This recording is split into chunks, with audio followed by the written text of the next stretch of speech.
I've learned a lot. The knowledge and the presentation that you provide are so comprehensive. I like the campaign and program for sustainability, especially into Verde Island.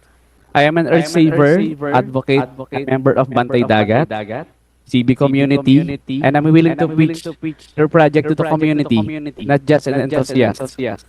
I am also a research advisor. We can also help the community with this project proposal, applying the new technology. And we may plan what livelihood we can provide or create in this new technology. That's all, sir. Sorry, I didn't catch the question. Sorry, sir. My question, sir, you've been proposing several projects intended for Verde Island. And then you have in mind or you already planned what livelihood can we create, can we provide to the residents? Okay. Actually, thank you, sir, for being an advocate and enthusiast. No, not enthusiast, an advocate of marine environment protection. No? Actually, sir, yung mga research namin ngayon is advocating to livelihood. No? So, kaya yung una naming advocacies or una naming research for livelihood is itong Halimenia-Durville pilot testing for seaweed farming. And actually, we've become successful on doing it. Ang kailangan lang po natin ay, or ang kailangan natin tulong ay marketing of this species. No? Although meron tayong contact sa Seaweed Industry Association of the Philippines, pero maganda rin na meron tayong local na market of this species. Yes, no? sir. Yun po. And bukod doon, yun nga po, magkakaroon din po tayo ng isang proyekto na tayo ay mag-identify ng bagong seaweed farm site ng Guso, no? Which is yung ginagamit natin na sa ating mga, ginagamit siya for food industry actually, ginagamit yes, siya sa yung Guso, ice cream, yung Guso. beer, milk, and so on and so forth. Marami na. So yun po, siguro po, siguro lang po makatulong lang din po sa amin na mas disseminate namin yung mga result ng aming project, no? Para people will be made aware that this could be a livelihood. And pag makita naman nila that there is a market at merong kita talaga, no? So magiging successful siya. Pero yun nga, we are being, may bottleneck kami with marketing because yun nga, hindi pa kami makakita kung kanino i-market pag if ever ma-produced yung biomass ng itong seaweeds na ito, sir. And sir, that's a good vehicle. You could invite more tourists. And not only it's a spot para sa, meron kasi sila mga diving spot. And Yes, also not only for those, yung mga pumupuntang mga clients. Maganda Yes pong po. vehicle yan. And also the residents are aware that there is a market and also merong dinidevelop tayo na pwedeng ma-produce into good outputs. Yes po. Thank you very much, sir, for the comments and suggestions. That's all sir. po. Thank you, sir. Good afternoon, everyone. Thank you so much to all who participated in our question and answer, and to all of you for, of course, sharing your insights about the talk of Dr. 𝒌𝒑𝒂𝒏𝒂𝒃. Back to you, Sir Junix. Ayan, so thank you very much to Doc Vibes and of course to Dr. 𝒌𝒑𝒂𝒏𝒂𝒃 for the wonderful plenary session. Very engaging. Please give them a round of applause. Ayan. So sir, we'll be awarding a certificate and a token of appreciation. But before that, we'd like to acknowledge that in our Zoom, we have the presence of our second plenary speaker, Ms. Suchi Wulan Pawestri. Hello ma'am, good afternoon. Nice to have you here at our Sustainability Summit. So we're now at our 5th plenary session. So moving on, may we invite to stage our Vice President for Development and External Affairs, and at the same time our Sustainability Officer, Dr. 𝒏𝒈 𝒏𝒂𝒏𝒈 to award the certificate and token to our speaker.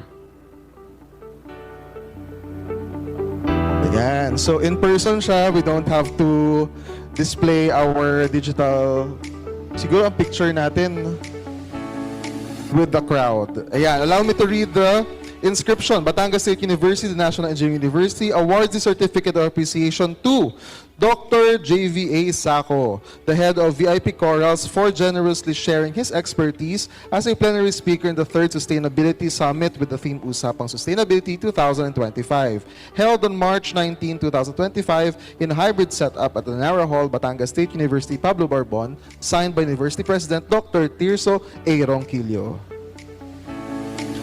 So a round of applause please for plenary session 4B, Marine Conservation, not only for our speaker but also for the audience na napaka-engaged naman on both online and in person. So with that, we'll take a short break. We'll extend by a bit up. Siguro we'll be back by around 3:10. I think Dr. Donar is also joining us already. We'll take a short break. We have some food. You can take it back to your tables already to enjoy it all through our next plenary session. So yun po. See you in a bit. All right. Good afternoon, ladies and gentlemen. So it seems like everyone's enjoying their PM snack. Is that right? It's a delicious PM snack. So just enough to sustain our energy until the very end of this Sustainability Summit. So we're now in plenary session 5 on waste management. So we have our speaker online via Zoom. Can I confirm with the tech team? All right. So a sustainable campus requires a holistic approach to solid waste management. Beyond disposal, universities must implement strategies that emphasize reduction, recovery, and responsible waste systems. Our final session examines how institutions can build more sustainable waste management frameworks. All right, in interest of time, we'll be having a working break. So while we're having our PM snacks, we'll be having also our lecture on plenary session 5. So this is on waste management. So a little excuse for those who are a bit squeamish. We are having our lunch, our break, but our topic may be something technical on the side. So our speaker is a lecturer from the Institute of Technology Sepuluh November or ITS Indonesia. He is an esteemed Indonesian academic and hydrographic expert specializing in geodesy and geomatics engineering. He completed his undergraduate and master's degrees in geodetic engineering and geodesy and geomatics engineering at the Institute of Technology Bandung or ITB, graduating in 2003 and 2007 respectively.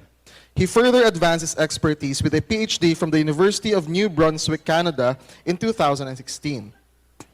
Currently, he serves as the head of the SDGs and Smart Eco Campus Unit at the ITS in Surabaya, where he has been a permanent lecturer in the Department of Geomatics Engineering since 2003.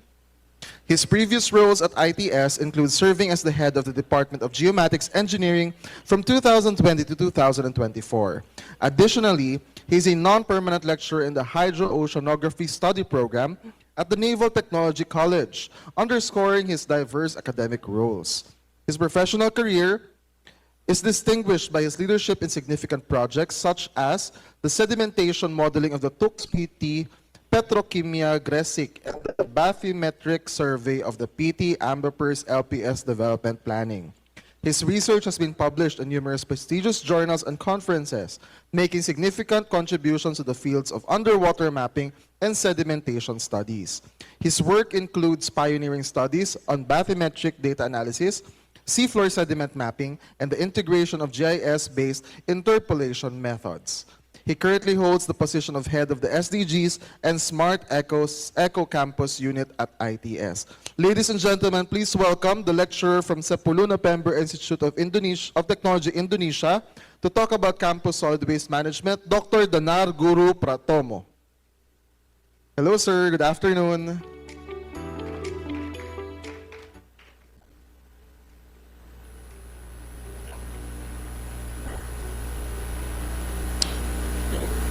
Sir, is your mic on?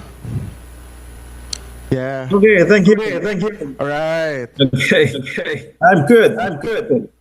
Really good. And thank you for having me. Yes, sir. When you're ready, you can proceed. Okay. Good afternoon, everyone. In this afternoon, I will share our experience in waste management in ITS. Okay.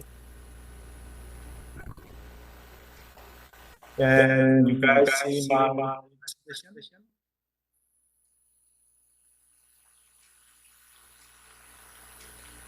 Okay.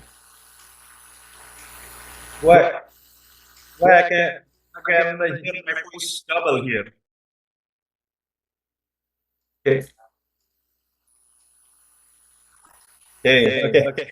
Anyway, I will continue the presentation. So here I want to share our experience in ITS in waste management.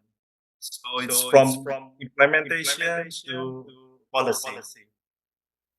So previously, SDGs and Smart Eco Campus in ITS two different units, but since this year we combine it become one unit SDGs and Smart Eco Campus. So here I will talk about little about ITS. ITS and for technology environment is one of biggest university in Indonesia, and we also have a prominent research in field of science, technology, especially marine design and business.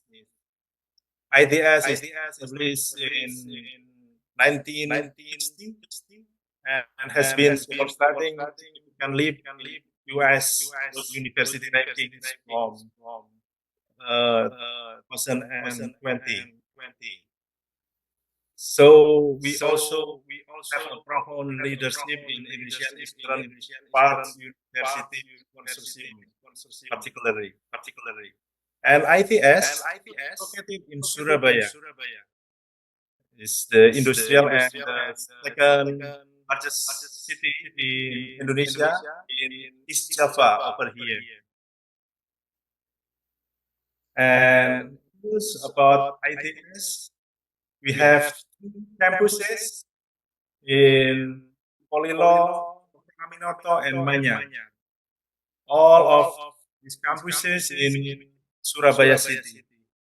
We have 8 faculties, 1 school, 43 departments, 5 study community center, 4 cluster innovation center, 10 research center, and actually we all have like 1,200 members. So it's big, and 1,000 non-academic staff. We also have 26,000 students, which is 80% undergraduate, and the rest is postgraduate student. And we have like almost 1,800 international students. This is the what we have, gold winner for graduate employability, research and innovation, international student study permit, and so on.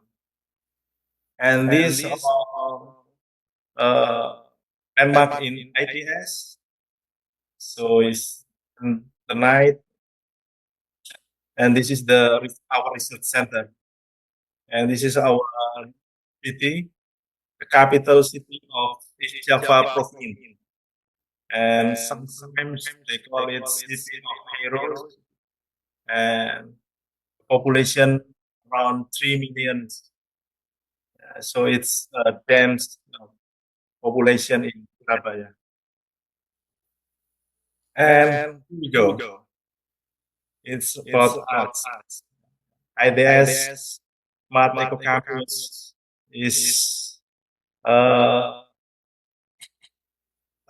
IDS initiative to create sustainable development. So in campus environment, by utilizing technology and science developed on campus. It was initiated in 2011, so it's already almost 14 years. And as I mentioned before, in 2025, right now, the Smart Eco Campus works with SGS unit, which is was previously a study center.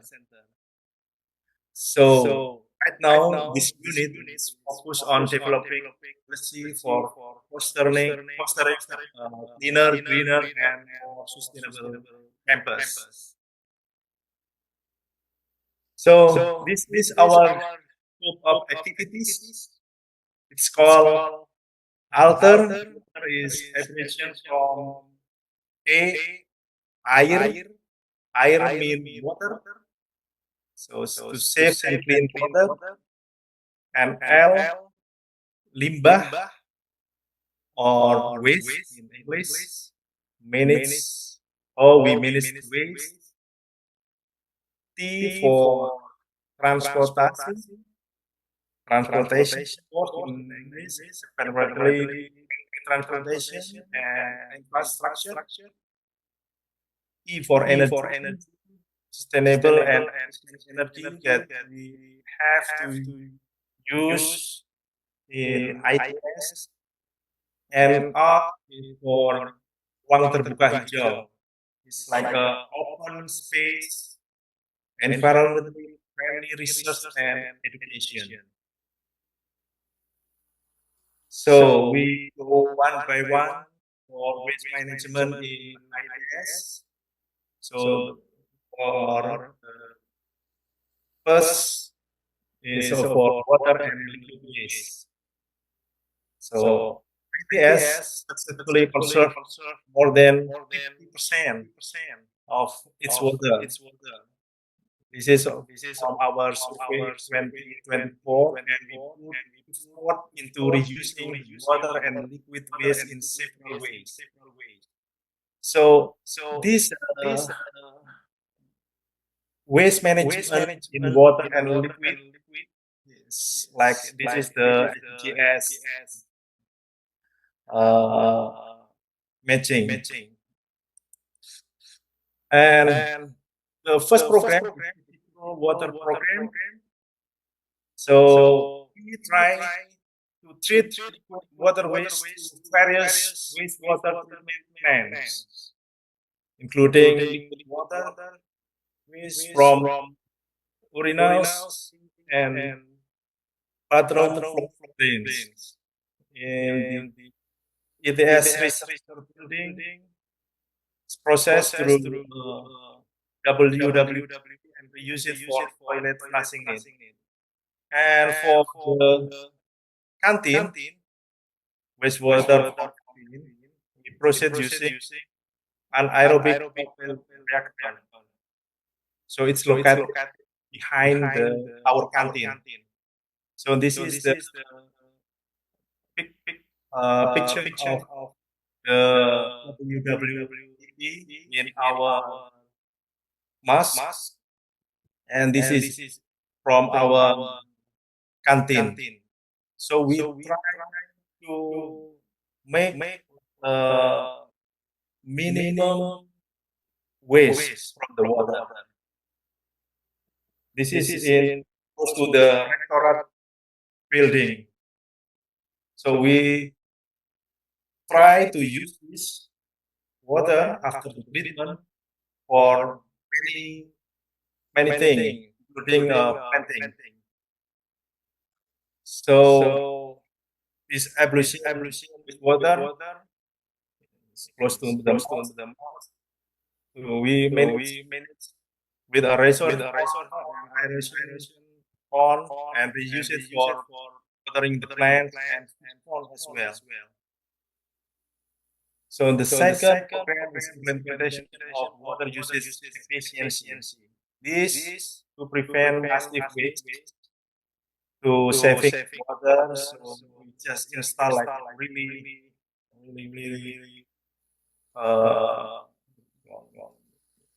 the water safe equipment. So recently we have hazardous waste treatment. So since 2020, ITS has been aimed to enhance our hazardous waste management facilities. And this year, this building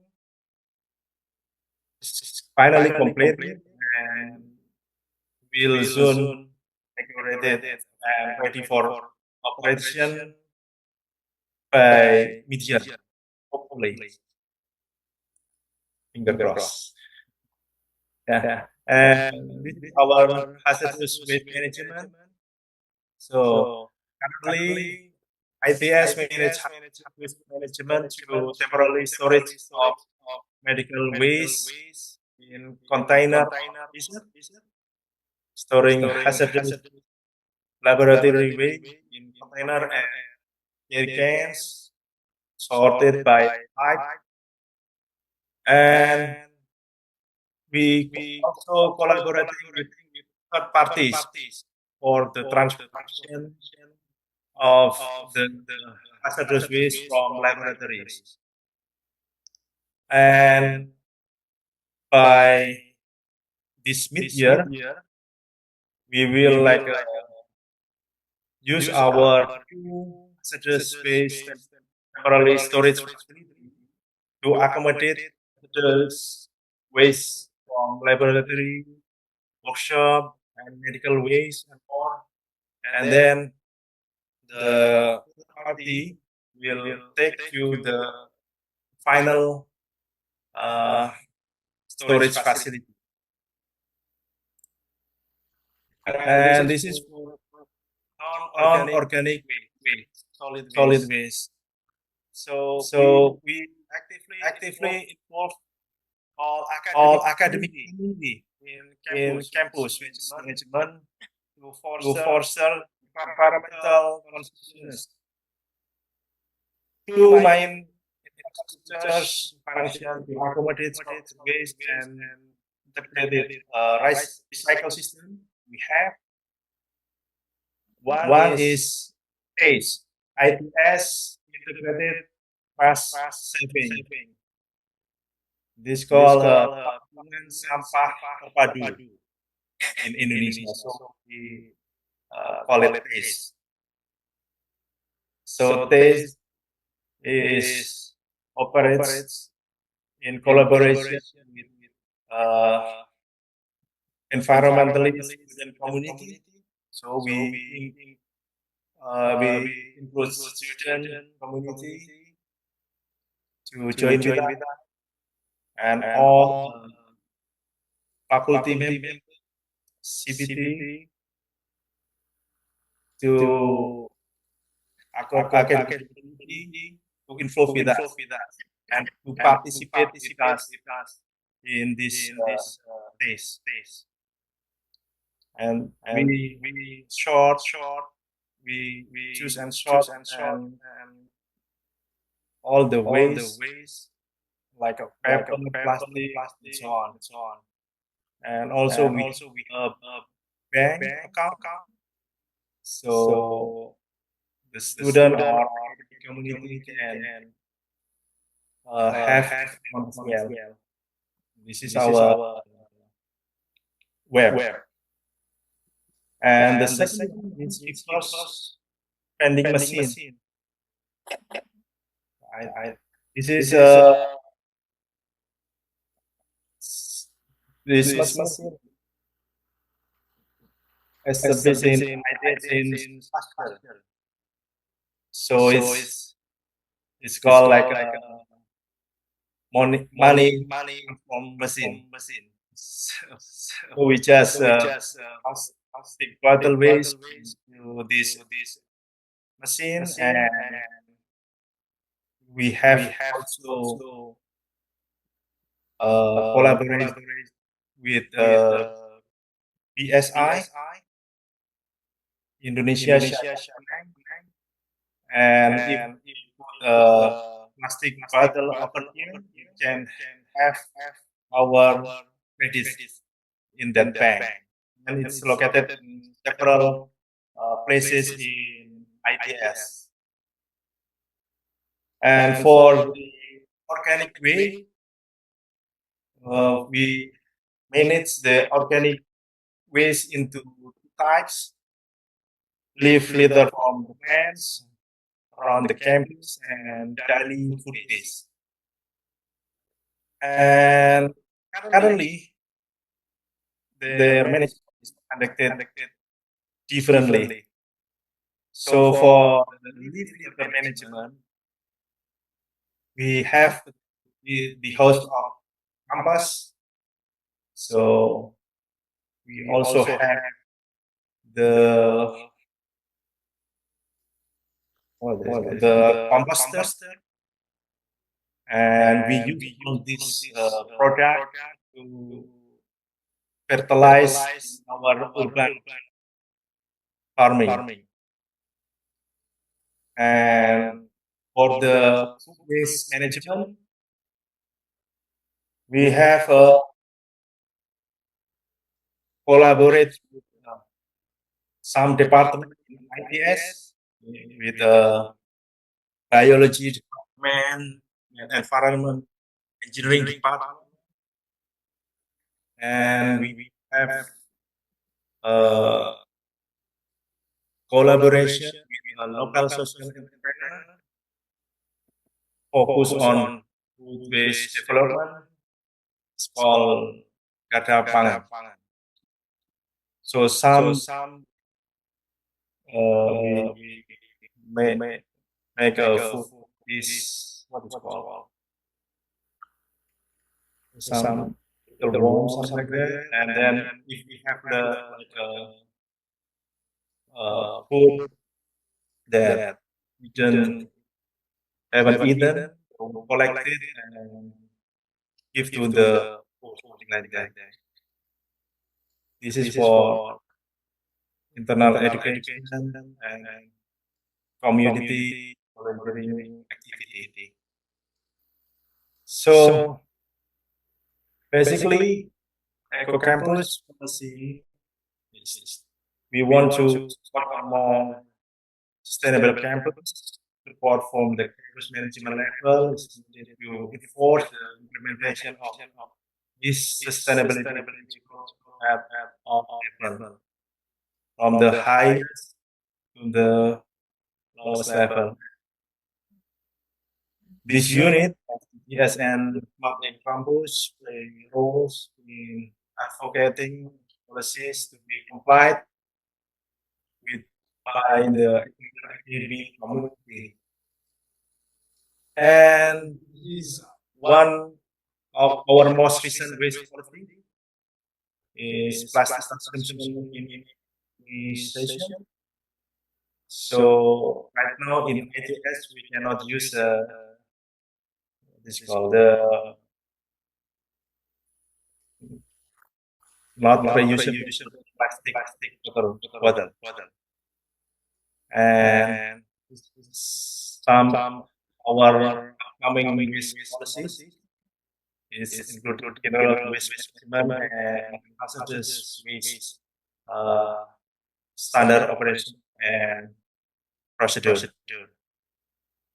I think that's it from for what is called sharing experiences in ITS in waste management. Salaman. All right. Thank you very much, Dr. Dana Guru Pratomo on campus solid waste management. Sir, Terima kasih banyak. Thank you also for your presentation. At this point, we'll facilitate our question and answer. Can we have one or two questions, sir? Yes. Do you have Yes. the time? Okay, sir. So to facilitate our question and answer and later on present our certificate, may I call on Associate Professor Lauren Jane Ibalan, the Head of Sustainable Development Office at Arasof Nasugbu.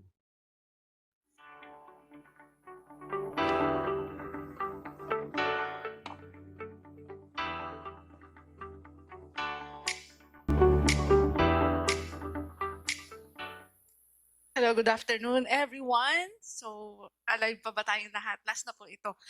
First and foremost, good afternoon also, Dr. Pratomo, our resource person for this last talk. So, our esteemed speaker from ITS provided us with valuable insights on not only on solid waste, but also some other type of waste management, highlighting innovative strategies and sustainable practices that have made a significant impact in not only their country, but specifically in ITS. Also, we learned about the community-driven initiatives, effective government policies, and the integration of technology in waste management systems. The speaker also emphasized the importance of education and public awareness in fostering responsible waste disposal habits. Very impressive. You mentioned about the taste and the altar program. Those are very commendable. And also, he mentioned that their initiative started way back in 2011. That's also very commendable since our target is on 2030, we should be able to attain all the 17 goals of SDG. So with those insights in mind, the floor is now open for questions to gain deeper understanding and explore how these practices can be adapted in our own context. So may I ask if you have some question? Oh, we have one from Aras of Nasugbu. Hello po. Good afternoon po everyone. I'm John Malvin Agoncillo from SSC Aras of Nasugbu. So good afternoon, Dr. Pratomo. So my question is, aside from the reverse vending machines, what other technologies does Indonesia use to manage non-organic waste efficiently?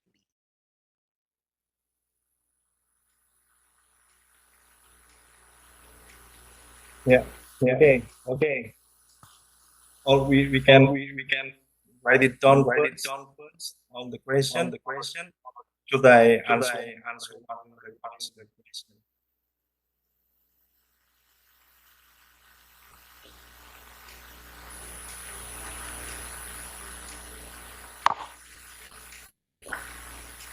Okay, I think I can answer. I think I can answer it. Do you want the question to be repeated? No, Dr. no, no, Pratomo? no.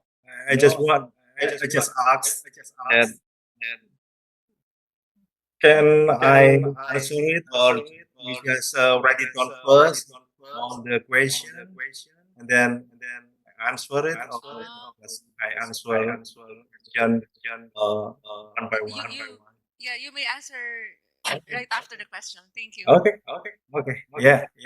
So yeah, in ideas we have reverse vending. So we have collaboration with our bank, because here in ITS we have 3 banks. So one of the banks is BSI, and they built like a 2 vending machine in the near future. One of the institution, like a private institution, will also put RVM for the plastic. Okay, and then this plastic is converted to the credit for the student. Let's say for the 2 bottle plastic, we have it like 200,000 rupiah. I mean like I don't know in Philippines. But it's okay, it's fine. Yeah. Sometimes they can use that credit to what to take the Grab car, like an online something like that, or Gojek. Where is Grab or Gojek? Something like that. That's online transportation using that credit. So beside that, RVM, we have also taste. I mentioned before. So we choose and we sort the waste, solid waste, but it's still manually. Right now, is going on research to sort it like automatically. So right now is manually of the paper. We sort the plastic and so on and so on. And it's involved all academic community here in IT. So even the rector also have account for this stage. So sometimes they give their waste from home, bring their waste from home to the taste, and the taste staff will sort this waste, and it's converted to the account as well. And they can use their account to buy the organic vegetables in our urban farming. We have also urban farming, and we harvested every Monday, Wednesday, and Friday, like vegetables. So they can buy using their money from the taste. Did I answer? Did you get it? All right. Thank you, Dr. Pratomo. So the taste program must be a very, very big project indeed in ITS. So is there any other question? Yes. Yes. Mr. Ariondo first, then Daisy. Dr. Pratomo, one of the persons who will ask is from the Environmental Management Unit of our university. Hello, sir. Dr. Danar, sir. I'm from Batangas State University, Nasubu Campus, from EMU, Environmental Management Unit. My question, sir, is... ito pala. My question, sir, is, as you present to us, sir, you mentioned the plastic minimization policy. Aside from your policy in your institutions, can you share what are the other policy in your institutions that we can adopt here in the university, or other policy? Can you share us, sir? What is the? I repeat also the policy, sir.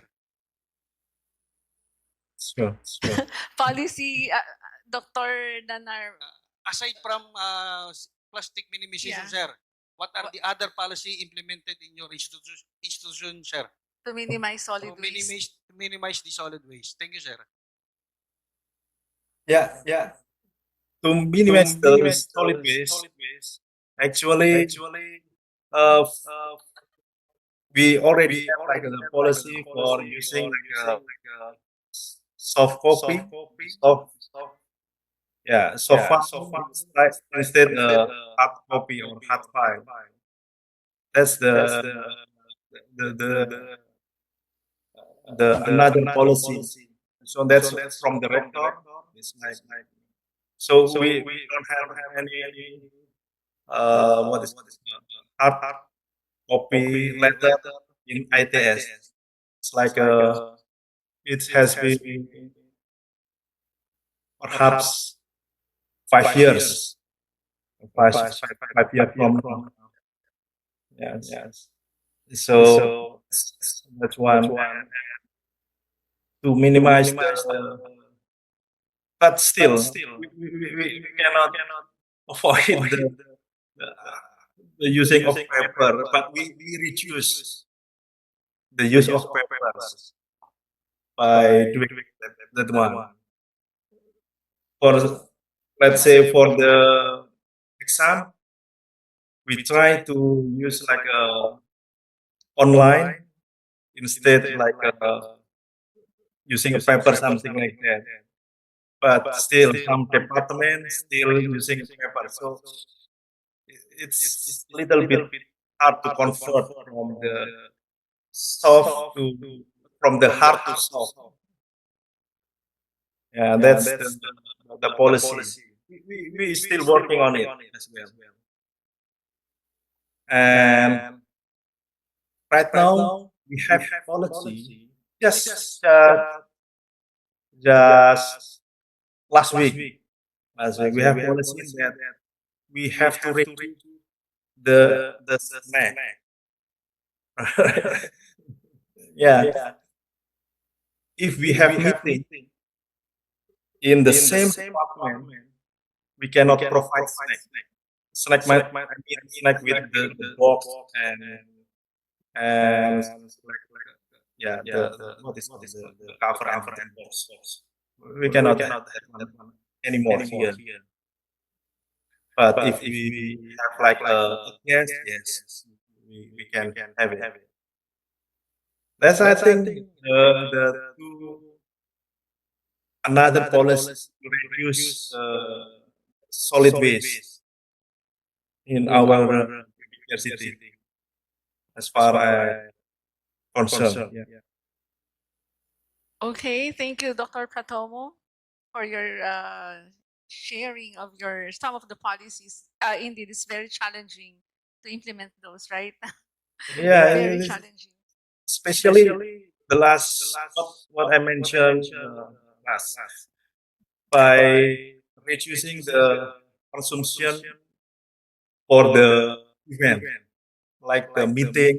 We cannot have the snack anymore right now in ITS. Yeah, the same here, doctor. Okay, that's good. Yeah, we have one last question, Okay. perhaps. Thank you.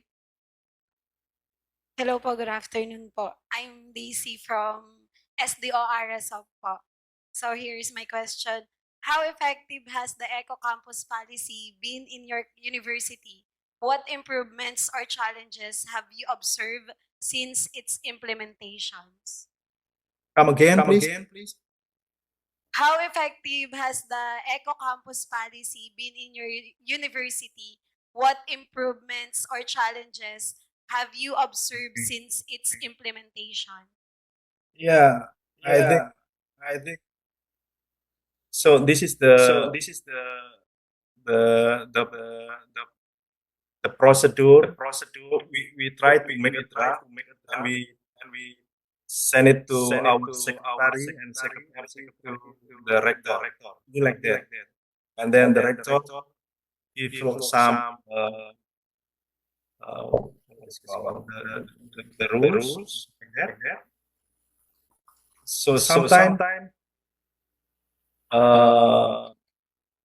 the punishment is not there. There is no punishment. So like reduce the using water bottle. Okay. Please minimize plastic consumption.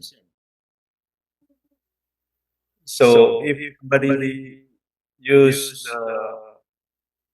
plastic water, we still sell like water mineral, but right now the academic community become aware, so they prefer use tumbler than plastic bottle, because right now we use like a what is it called, dispenser, water dispenser.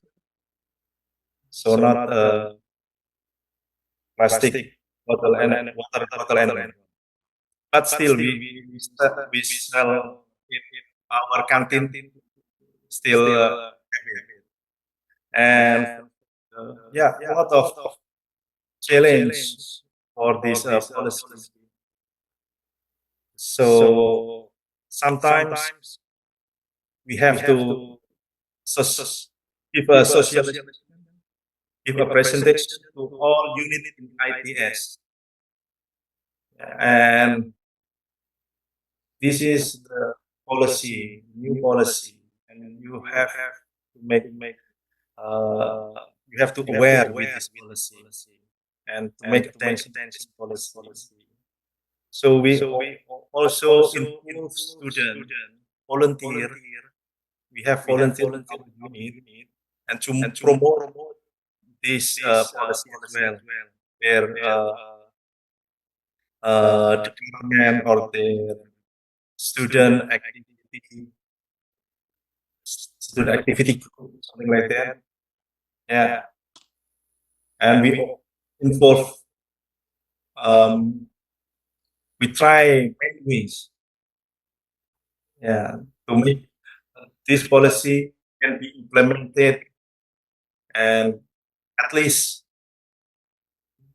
the community aware with this policy. But still, it's just it's going to improve. I think improving. I think. Yeah, it's improving. How the academic community where with this policy, especially in plastic consumption policy. Okay, thank you so much. Thank you so much, everyone. And that's it. Thank you very much, Associate Professor Lauren Jane Ibalan, for facilitating our question and answer for this session 5. So can we request ma'am to stay on stage so that we can award our certificate to our speaker this session 5, Dr. Guru Pratomo. Ladies and gentlemen, please give him another round of applause. And with that, may we call on stage the Vice President for Development and External Affairs and concurrently our SDO officer, Dr. 𝒏𝒂𝒏𝒂𝒏𝒈 Garcia.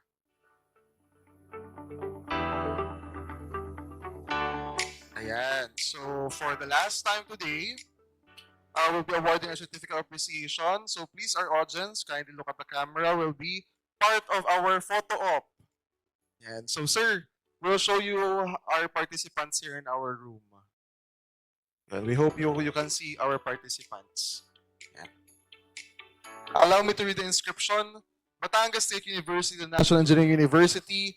This certificate of appreciation is hereby awarded to Dr. Guru Pratomo, lecturer for Sapulu November Institute of Technology, Indonesia, for generously sharing his experience as a plenary speaker in the 3rd Sustainability Summit with the theme Usapang Sustainability 2025, held March 19, 2025 in a hybrid setup via Zoom and at Narra Hall, 5th floor, Jose Rizal Building, Pablo Borbon Campus, Batangas City, Philippines. Signed by our University President, Dr. Tirso A. Ronquillo. So to commemorate this experience, can you take one photo? Give your best smile. Singin po tayo sa camera here. And 1, 2, 3 for the photo op. Ayan. So once again, thank you very much, Dr. Guru Pratomo. Thank you so much for having me. Thank you. Terima kasih. Terima kasih banyak for topic Campus Solid Waste Management. So Salamat. ayan, we've had how many speakers today? We've had 6 sessions, 7 including our keynote in effect. So before we do proceed to our next part, which would be closing ceremony, so we'd like to invite to stage our facilitators for today, if they're still here. So we'd like to recognize the facilitators. Dr. Nikki Boy A. Manalo as head of SDO Pablo Borbon is not here. From Lipa, SDO Lipa, we have Ms. Rochelle Sulit. Can we request your presence on stage so that we could award you all together? We award you with certificates of appreciation from the SDO Central, from the CSD, sorry. We have Architect Mark Janison L. Magsino, the head of SDO Alangilan. And we have Engineer John Denver F. Falculan, the head of SDO GPLPC Malvar. Of course, Dr. 𝒏𝒏𝒐𝒗𝒂𝒊𝒏𝒈 was facilitated an event, a session earlier, but she'll be awarding it instead. So we also have Associate Professor Lauren Jane Ibalan, head of SDO Arasoft Nasugbu.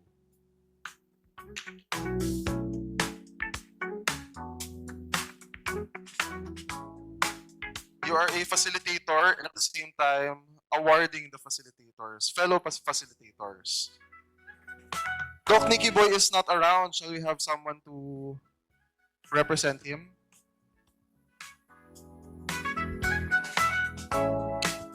Ayan. The same certificate of appreciation are given to the facilitators, Dr. Nikki Boy A. Manalo, Ms. Rochelle Sulit, Architect Mark Janison Magsino, Engineer John Denver F. Falculan, and Associate Professor Lauren Jane Ibalan as facilitators for the question and answer for the sessions.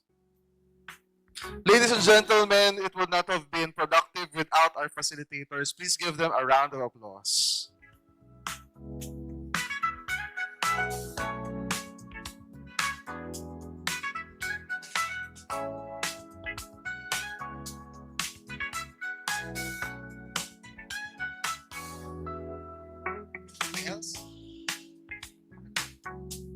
Can we request Doc 𝒏𝒏𝒐𝒗𝒂𝒑𝒊𝒏𝒂𝒃 please remain on stage? As we conclude our 3rd Sustainability Summit, we would like to thank all our speakers, participants, and organizers for an engaging, insightful day.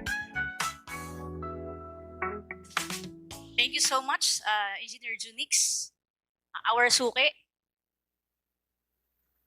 So, but before I deliver my closing message, of course, I would like also to award the certificate of appreciation to our suki host, Engineer 𝒂𝒂𝒂𝒏𝒂𝒂𝒊𝒏𝒂𝒃 Jr. Allow me to read the citation. Certificate of appreciation is awarded to Engineer Kaalim Jr. for generously sharing his expertise as the master of ceremony in the third Sustainability Summit with the theme Usapang Sustainability 2025, Innovating Green Practices for Higher Education Institutions, held March 19, 2025, of course in a hybrid setup via Zoom at Narra Hall, 5th floor, Jose Rizal Building, Pablo Borbon Campus, Batangas City, Philippines. Signed, Dr. 𝒕𝒂𝒂𝒏𝒂𝒂𝒃𝒊𝒍𝒊𝒕𝒚, University President. Sir, thank you so much.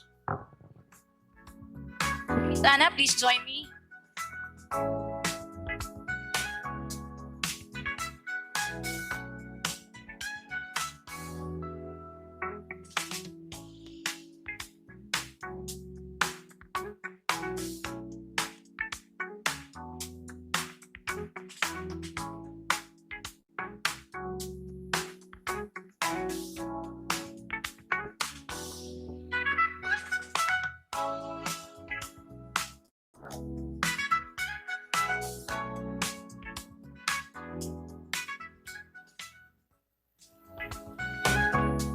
Once again, thank you very much po. At dumako na tayo sa huling bahagi ng ating program. Of course, we're about to close our third Sustainability Summit mula sa education, quality education, and inclusivity. Ngayong taon ay nasa environmental sustainability ang naging paksa ng ating Sustainability Summit. As we close this third annual Sustainability Summit, we are also opening doors to hope. Again, we are also opening doors to hope. When we think, act, and work together, we can champion sustainability, not just in our university, but also in our communities. I believe that the collective energy, expertise, and commitment to sustainability can actually transform BatStateU into a greener and more resilient institution. Our third sustainability or usapang sustainability, sabi nga sa Batangas, sumarap na, is about innovating green practices for higher education institutions. I'd like to express our heartfelt gratitude to our plenary speakers. Of course, we have our own from the university and from our partner universities in different regions. Our moderators from our SDOs, our champions in the campuses, of course, our participants from various units in our university, particularly those who are involved in environmental sustainability, the university and campus administrators with the leadership of our university president, Dr. 𝒕𝒂𝒂𝒏𝒂𝒂𝒏𝒂𝒃, our sustainable development officers, student leaders, as well as our other university offices, including my small yet competent and powerful CSD family, for your invaluable support and commitment to promoting sustainability within the institution and for making this event possible. The lectures and the stories shared by on various topics, such as rethinking our concept of development as shared to us by our keynote speaker, Dr. 𝒂𝒂𝒏𝒂𝒃 climate action and renewable energy, the waste management concepts, and the efficient use of water and energy resources have been immensely valuable. We have also explored green and smart infrastructure, innovative waste and food management practices, and BatStateU's contribution to marine conservation through our VIP corals. These are just few of the many stories. This is so much, there's a lot more we can share and contribute if we can only continue our advocacy, commitment, and leadership for sustainability. I want to pose a challenge to our university campuses who are attending, of course, in this summit.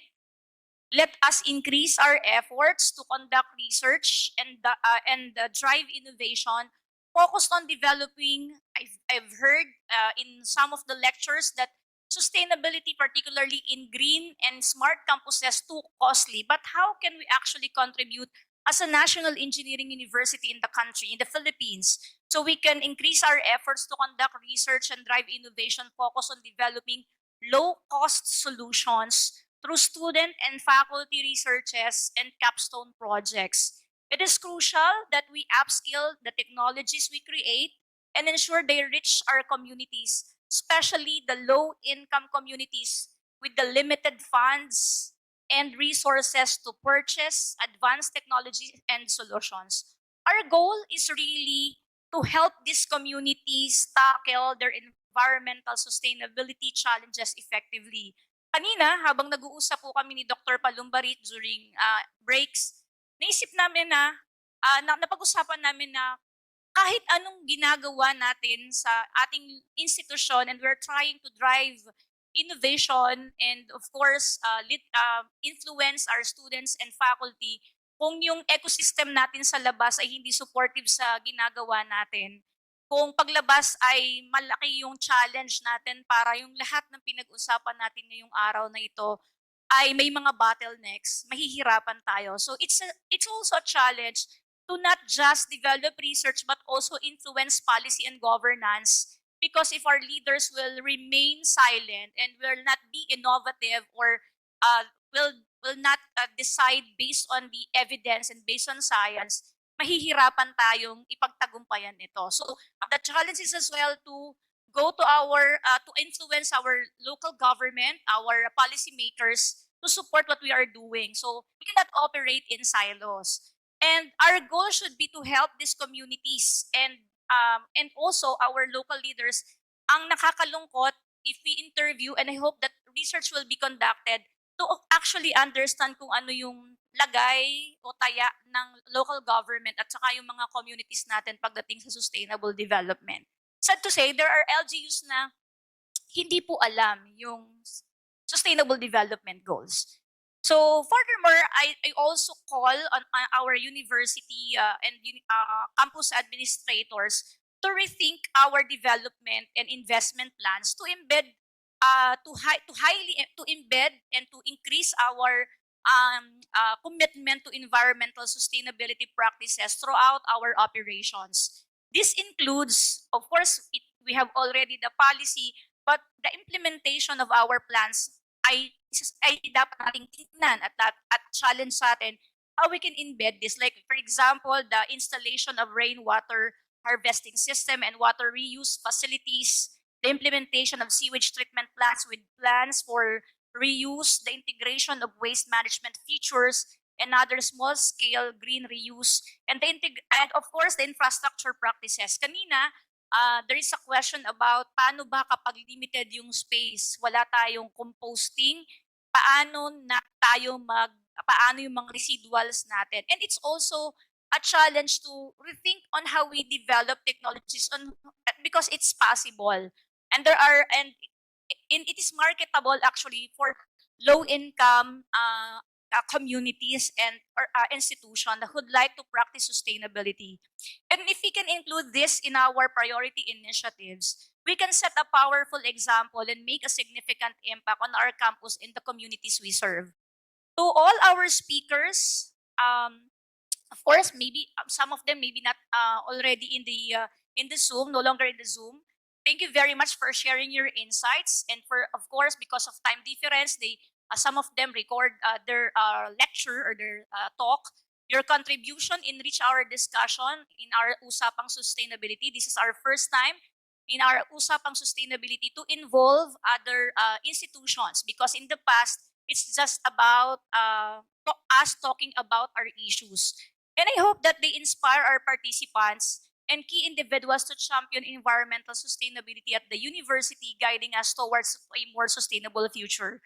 As we move forward, I challenge each of you to keep innovating and developing tailored solutions, not a one-size-fits-all solution that address our unique problems, challenges, and needs. Let us work together to shift our mindsets and help others to shift their mindsets. Of course, it's a challenge, and embrace sustainable practices in all aspects of university life. Furthermore, I'd also encourage our participants to take leadership or to take leadership roles that influence not only our community, but the broader government landscape, just like what I've mentioned, the policy and governance, advocating sustainable development that benefits everyone.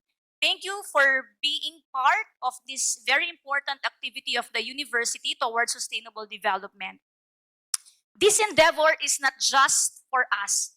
It is for everyone and for the generations to come. Maraming salamat po mula sa kaibuturan ng aming puso. God bless us all at ingat po tayo sa pag-uwi. Maraming salamat.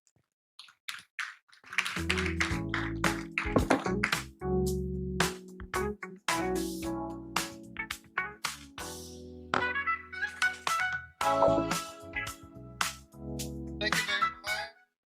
Oh, hello. Thank you very much, Dr. 𝒂𝒏𝒈 𝒂𝒂𝒏𝒂𝒂𝒏𝒂𝒂𝒂𝒂𝒂𝒂𝒂𝒂𝒂𝒂𝒂𝒂𝒂𝒂𝒂𝒂𝒂 and I can say this Sustainability Summit 2025 is nothing short of a success. But before we wrap up, a few more reminders. Kindly complete the evaluation form by scanning the QR code flashed on the screen. Certificates of participation will only be issued to those who will complete the evaluation. Ayan po. Please ensure that your name is correctly spelled with correct format as it will reflect on your certificate. Additionally, the certificates of appearance are available at the attendance desk sa likod, dun po sa registration table. So if you need them, edi punta po tayo doon after the event.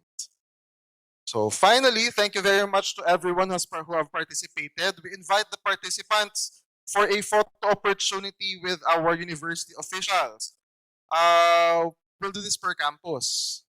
Probably starting from the farthest campus siguro and then towards the nearest. So starting from starting from BatStateU Arasof Nasugbu, followed by BatStateU JP-LPC Malvar, then Lipa, Alangilan, and Pablo Borbon. So in that sequence. So with that, parang wala tayong music. Can we turn the music a little bit para naman happy naman ang ending natin? Oh, okay. So participants will be called by campus for the group photos. And with that, let's close with the Batangas State University hymn. Let's do the hymn first before the photo op. All right.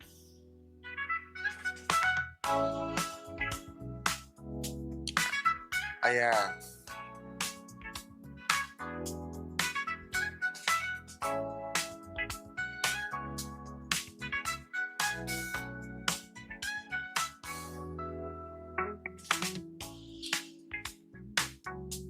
So while you're filling out, please ensure that tama po ang ating name and format because that will reflect on your certificate. So once again, this has been the third Sustainability Summit, Usapang Sustainability 2025, Innovating Green Practices for Higher Education Institutions. Brought to you, of course, by the Center for Sustainable Development. So let's close with the BatStateU University.